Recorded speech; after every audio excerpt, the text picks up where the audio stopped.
Okay, the battle closes. It is 4 p.m., February the 8th, 1807, at Eylau, and the snow is falling. Look at all that snow coming down. Look at that. Look at that. And forming snowballs over there, as we can see. Russian last turn. Yep, we're going to play it out. And basically, what they're going to do is they're going to see if they can make a bit more of a dent on the French, because it looks better in the morning newspapers and all that sort of thing. Oh, no, of course they've won the battle. They've also won the battle as it happens. They were told to hang on until 9 p.m. and make sure that you've got at least one division that is not exhausted, and they've achieved that. So, just to add a bit of polish to their victory, they've decided to stamp on some more French units if they can. Right. So, old Kamensky over here, there's no danger of the division becoming exhausted. This French brigade here, as we can see, has got 2 fire dice they can shoot away, but they're disordered, so they're likely to cause at most, well, they can cause at most 2 hits, and that won't exhaust the division, so they're quite safe in doing this. So what they've done is this brigade here just did a facing change, but has gone stationary, because one facing change won't stop you becoming stationary if you're allowed to. So they've got 5 fire dice because they've got dedicated guns, and then these chaps here have marched over here. They're contributing 3, so there's going to be some serious incoming fire over here on one of Moron's brigades, which is the, what is that, Brouade Infantry Brigade. Right, those chaps there. Then we've got a bit incoming fire here, shooting at Moron's artillery, trying to add insult to injury on old Moron. And where is he? He's over there, isn't he? Yes. Same thing coming in there. Then we've got these chaps here are having a pot shot at these chaps here, as we can see. All very good. Over here, these are taking a pot shot at these chaps, which are causing them, because they are within close range, they're causing them to take a morale test. Interesting thing here is, right, now if they destroyed them with fire, if they hit them one more time, they will be destroyed. And if you're destroyed by fire, that's it, you're just removed. But if you're destroyed by a melee, then the last strength point would be removed, but you would also rout as well. So there's sort of, we can imagine them sort of like routing, and then the last strength point is removed. That's how it works. So they will go through friendly units if that's appropriate. Now, also, of course, they have to take this morale test because they're being fired on close range. So if they fail that, they're already disordered. So that means they would rout. Where do they rout? Away from the people causing the morale test? No. If they're not in contact with anyone, they route towards their line of communication, which for the French is that way. Okay? So that means they would go through them. And they, of course, these were the nice shiny cuirassiers. They've taken some hits, but they swept majestically across the hill here. But they did decide to... I can't remember why they did that. Why did they do that? It was decided that it would be a good idea for them to move forward with their what's it called, cavalry breakthrough. Anyway, what's done is so they're disordered. So of course, if they rout into disordered friends, they will rout them as well. So it doesn't change who wins the battle, but it doesn't look so good on the as I say, in the morning newspapers. But we'll see what happens. Then not much else really going on. A few pot shots going over here. The artillery have pluckily swung themselves around so that they can also fire at the French cavalry, who, of course, as a result, have to take a morale test because they're being fired on at close range. And these chaps are going to have a plink at them. And then a bit of fire going on down here, assisted by the artillery. That artillery unit there can't fire because no one's firing at it, and it's not in close range, so it can't fire in the opponent's turn. And that's it. So there's not much to do really, but we'll move on to the morale tests. All right, so first up we've got the permanently disordered dragoons here, who made their cavalry breakthrough some time ago. They're testing because they're being fired on by the artillery. Apart from being disordered, I don't see any other factors. So their morale 5 is taken down to morale 4. So they will fail their test on a roll of 5 or 6. And they have indeed failed. Right, that is interesting.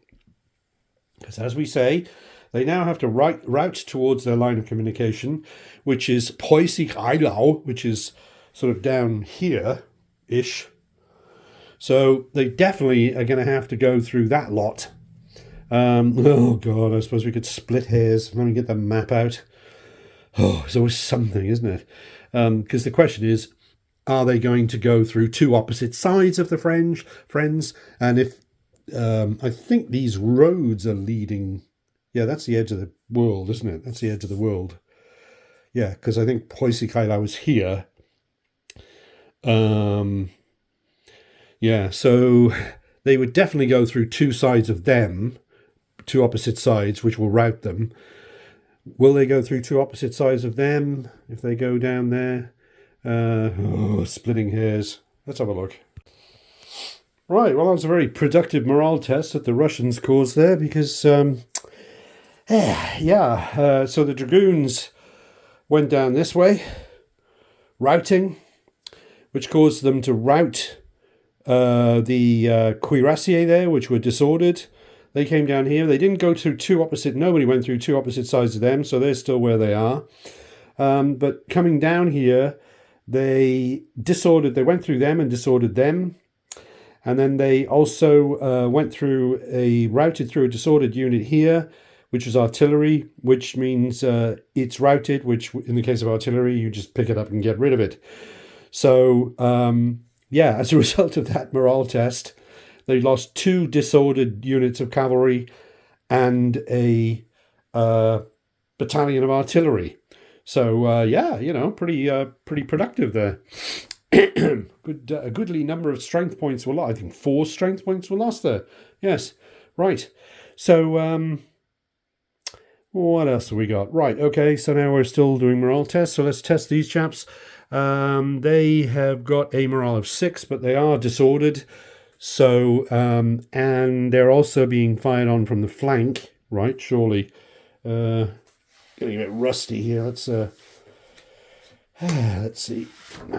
Get the old table going here. Flank attack. Yes. That's a -1, surely. Yes, right. Okay, so that takes their morale from 6 down to 4. So they will fail on a 5 or a 6. And they're absolutely fine. Okay. These chaps are testing. The Russians are testing there because they're being fired on at close range from their flank, certainly. And, I'd say that means they're disordered. They certainly have failed there. So they're disordered. They rout, and artillery, you just remove it. That's what I just said, isn't it? Yeah, so they don't get to fire because you do your morale tests first. So let's get rid of them. Okay, no more artillery there to pester the French. Right, last morale test of the battle. We've got the infantry up here testing because they're in close range fire of the enemy, and they are being fired on from onto their flank. And they have got, let's see. Doesn't look good. Morale of 5, -1 because disordered, -1 for being fired on from their flank. So they are going to rout. They've got one hit on them, so it looks like they'll still be a unit. They will still be a unit, but they will rout. Let's do that. Yes, and the sharp-eyed observers will have noticed that Jeff's doing it wrong. Yes, I had the idea that they were firing at them, you see, flanking fire, which would have meant that they would have failed their morale test because they rolled a 4, because their morale would have been 3 because of the disorder and the flanking fire. However, they're not firing at them. They've got that fire dice there because they were going to be firing at the artillery here because they were in close range. The artillery is no longer there. They routed due to a morale test just a moment ago, as you will remember. So they are actually not firing at anyone. They can't because they have no one in close range anymore. So we'll get rid of that. That means they weren't firing at them. That was my mistake. The chaps who can fire at them that are within close range are actually those chaps who are not flanking fire. Okay? Because if, well, let's see. Let's go here. If we do a 45 degree, which you just sort of go corner to corner like that, no way is that flanking fire. Okay, so that's not flanking fire. So therefore, they only had a morale of 4. Therefore, they passed their morale test. So now I need to amend the roster sheet that I just messed up. Okay, so we've done all our morale tests while I'm over this side of the table. Let's go ahead and do the combat over here as well, okay? Right, incoming fire going to these chaps. We've got these chaps hitting close range, hitting on a 4.56. Those hitting normally, as we might imagine, although they are disordered, come to think of it. Oh, and they're disordered too. Right, so we'll roll for the French. 4.56, but disordered. They missed. All right, here come the French. Firing away. No 6s there. No good. Desultory fire. And then we got these chaps here. Russians, plucky Russians, firing back. Old Dnieper regiment hanging on to the hill and scoring no hits. Right, well, that's the end of the battle over there. Okay. What do we got? So let's wander around. Hang on a second. Okay. Right, and we're back. We've actually moved over to the other side of the table, as we can see. Yes. Yes, I got a bit of a problem with my video technique. It's in its infancy and all that sort of thing. I haven't really studied the subject, and you've got this thing where if you tilt the phone a certain way, suddenly your video is upside down, which can be very embarrassing if you output that into the final work, of course. So I'm constantly having to monitor that and flip things the other way around. If tell the phone to flip the video upside down if I made that. And I just had to do that, which is great. And then it's warming up in here as well. So I opened the window, and I mean, I've got all this, and what with my back, and I mean, look at these shoes. I only had them 3 months. Anyway, right, okay, so what do we got? Right, we've done our morale tests, and we're ready to do a bit of combat to finish up the battle. Right, so the plucky Russians are determined to cause more French casualties if they can. So, right, this is all pretty straightforward. These chaps here are not disordered. So they're going to be firing at the French, hitting on 6s, and they've got, look at that, 3 5s. No good though. Doesn't matter. Doesn't matter. Okay, French are firing back. There we go. And they have got, let's see, they're not disordered, are they? No. Right. So they have got, they've got a hit on the Russians. So we'll, yes. Let's look at that in a minute. Let's keep going. All right, so we've got incoming fire here. Fire going back there so they can fire at, let's say those chaps there. Let's see, it's not close range fire, so, and then neither one of them are disordered, so they're firing at these chaps here, and they have got no hits there, so the French will fire at that unit there. Osman Tolstoy's artillery, it's got a 6, but it's artillery, so, and they're not heavy, so we have to roll to see if there was a save there. There was a save. Okay, so nothing doing there. They've got a fire die down here, but the chaps that they were pointing at have run away, so they've got no one to fire at. Wait a minute. Yeah, it looks like it's going to be a tough one for them to... Yeah, I'm not going to give them any targets to fire at. No. Okay, so then right, that's a casualty over there. So here's the final one. They're bashing away on Moron to see if they can get rid of them. It is generally a good thing to do in a battle. So let's see. Right, Moron is going to be firing back, and we'll share his dice, I suppose. Well, he's got 1 hit, but he is disordered. Roll to see if the Russians get a save on that one, which they do, so it doesn't count. Desultory fire. Then we have the incoming from this lot. Nobody's disordered, so we could roll them all at the same time, but I'll do them in 2 batches. First up, and we've got a hit there for sure on the French.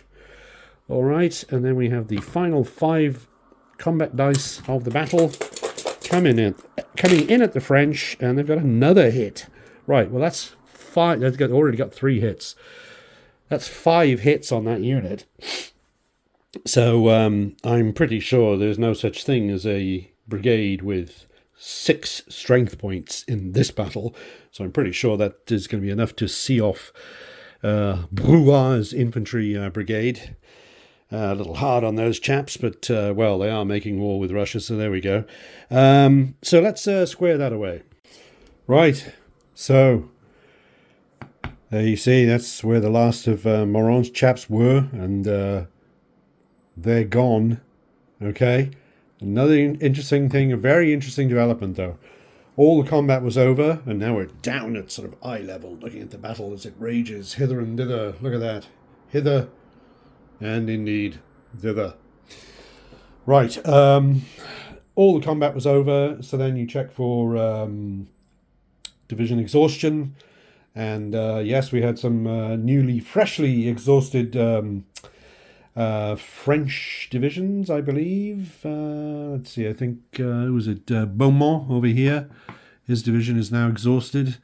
But the really interesting one was that there was a roll for morale collapse for Bagout because of the losses taken here, and the morale collapsed, which meant that the disordered the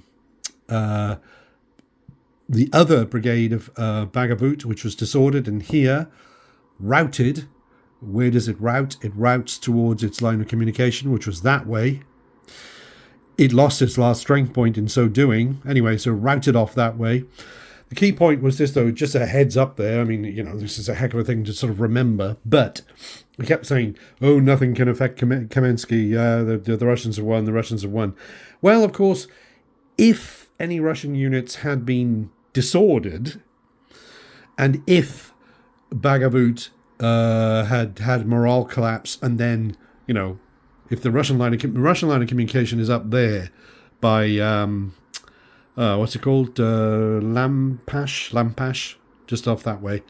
But if it had been down this way, then they could potentially have routed through disorganized comrades, which would have routed them. And if they'd been close enough to the edge of the battlefield, they would have routed off, etc., etc. So no, we didn't come anywhere near there. But just keep in mind that things can turn on a dime, as they say. They can, for the want of a nail and that sort of thing. So, you gotta watch your back, Yep. Okay. So, right. So that is actually the end of the battle then, and the Russians have won. And what I'm going to do now is have a quick look at the overall situation, see if I can come up with some incredibly profound analysis of what occurred here, and we'll go from there. All right, so now that it's all over and done with, now that the Battle of Eylau, or commonly referred to as Eylau, is all done, we have the victor. We have the Russians are the victors, because the French could not exhaust every one of their divisions. They have division of Kamensky, and let's get the old pointer going. There we go. Kamensky, so we've got his artillery there, and we got his 4 remaining infantry units there, and he's 6 strength points away from exhaustion, so a good buffer. And of course, they weren't just hidden behind the Russian line. They did get involved in the fighting, so I think it's important that they did that. It's important to note that they did that, because they could have just been, the Russian player could have, played the victory conditions, as it were, and just sort of piled them all up here, nice and safe, and then built a wall around them, which, of course, you might say, well, that's what's called having a reserve, So they were, of course, back here. They weren't quite back there. They were back there, and then some of the units were fed into the front line eventually. But then, of course, in order to win the battle, they had to be kept as a force in being, as it were. So they were retired back out of the front line. Now, as we can see, any concept of a Russian front line has completely disintegrated. Apart from Kamensky down here, they belong to Ottoman Osterman Tolstoy, as do they. Then Tolstoy has still got his artillery here, these 3 units. Bagavut's got his artillery there, but apart from that, that's it. Apart from von der Ostensachen here, it's still got Dnieper regiment over there. But you've got, you've basically got nothing in this whole area here. However, the French, have got, in order to win the battle, they had to have at least one unexhausted division. Well, they've come pretty close to missing that because, no, they're fine. But they've got Nansouty here with his cavalry, and they are not exhausted. And then down there, let me see if we can do this without turning the phone upside down. Let's see, who is that? Becker, right.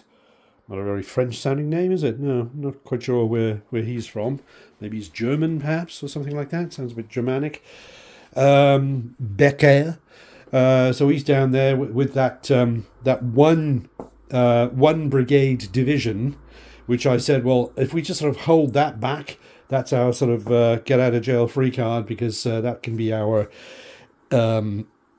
division that was never put into peril, was never risked, was never in harm's way. Can't think of any other ways to describe it. So there we go. So there's that division, and there's old Nansouty. So he's got a disordered brigade there, and a brigade here, which is in good shape. Apart from that, every other division on the table is exhausted. Not morale collapse necessarily, but certainly exhausted. So it's not really as if the French could now go, well, they could march forward, they could do that, but they can't charge anyone. The only chaps they could charge with, of course, are the unexhausted divisions, which we've just described. Anyway, so yes, the Russian situation has completely collapsed, and they've basically saved Kamensky so that they could win the battle under the victory conditions. Okay, as far as the actual losses go, it was very hard on the Russian infantry. You ignore those chaps there, which are just sort of nothing to do with the battle, but all those are Russian losses, and all these are French losses. And as we can see, it looks like the Russian losses are a bit bigger. And indeed, let's see, we have the Russians lost 16 infantry brigades, 2 cavalry brigades, and 1 artillery battalion. The French lost 8 infantry brigades, 5 cavalry brigades, and 4 artillery battalions. So there we go. A bloody business, indeed. What else? Yeah, that's right. I like to look at the particular features of the scenario to see what we can... what's of interest there, what's of particular interest. Well, of course, we had, because the snow was falling, a lot of snow falling, good Lord, a lot of snow falling. So we had, normally our command range would be 600 yards, so instead it was 400 yards. So, of course, that meant that command was more difficult. You had to have everybody huddled around the division commander a lot.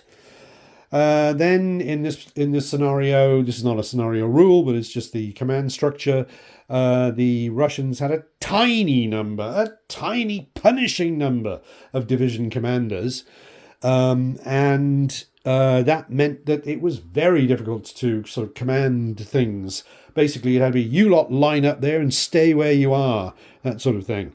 Whereas, of course, the French, they had plenty of divisional commanders all over the place, stepping on each other's toes, getting in each other's way, that sort of thing. Yes, a very, very flexible command structure, as we might imagine, for the old French there. Of course, the other scenario rule was the business of if you were... What was it? If you disordered, that's right. If you disordered and you want to clear disorder, but you're not in contact with your divisional commander, you had to pass a morale test to be able to do it. So, yes, that, of course, made things a bit more difficult. I think that the big thing in all of that was the paucity of the shortage of divisional commanders for the Russians. Which really, really was a problem in places down. I know, was it Osterman Tolstoy? He had these dragoons here. He had some light cavalry there as well, wasn't it?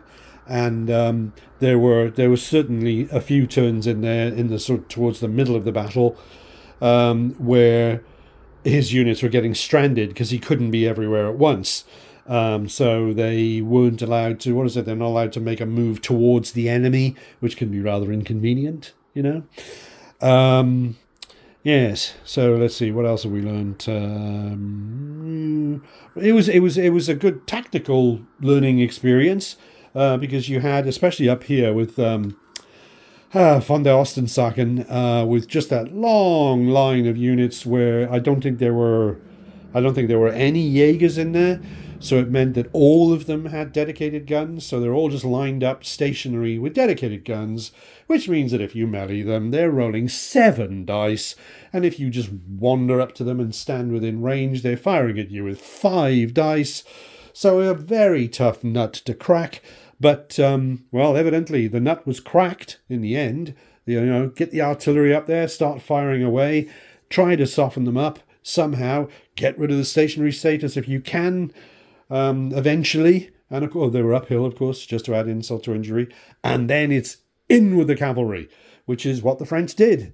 And if they had managed to do it, I suppose 1 or perhaps 2 turns earlier, they would probably have been able to win the battle.